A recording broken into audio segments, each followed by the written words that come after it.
question for Crowder and the crew. Our forefathers were able to figure out where to draw the line between peaceable defense of freedom and violent defense of freedom. Do you think we've crossed that line already, and do we keep moving that goalpost to avoid violence? Love you guys, and love Mug Club. You know what? Maybe I'll get banned for this, but I've said this before.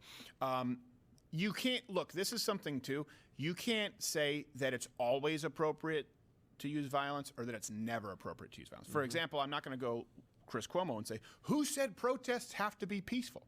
Right. But I will say, I will give you a line in the sand for me. I don't care what my kid says. I don't care what my teacher tells my kid.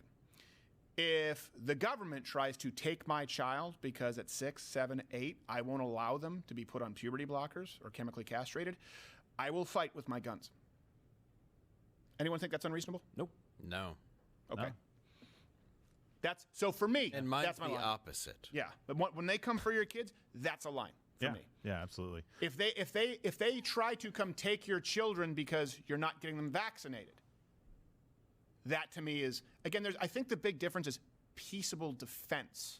Yeah. Right? And that's the reason that and there are people who argue about this, why I think that even maybe tanks, people say, do you think citizens should be allowed tanks? Kinda.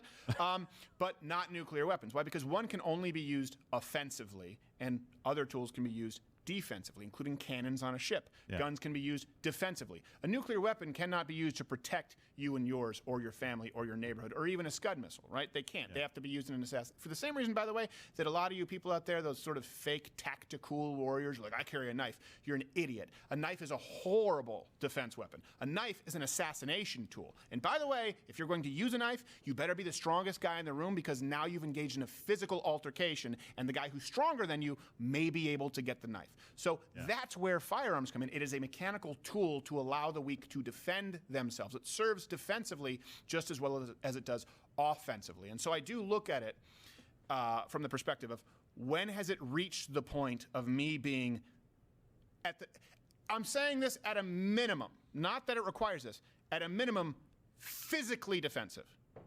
If someone is coming to physically take something that is mine, and I'm not just talking about taxes, but my children or my house, because I haven't complied with something that was not outlined in the Constitution, I do think it's appropriate at that point.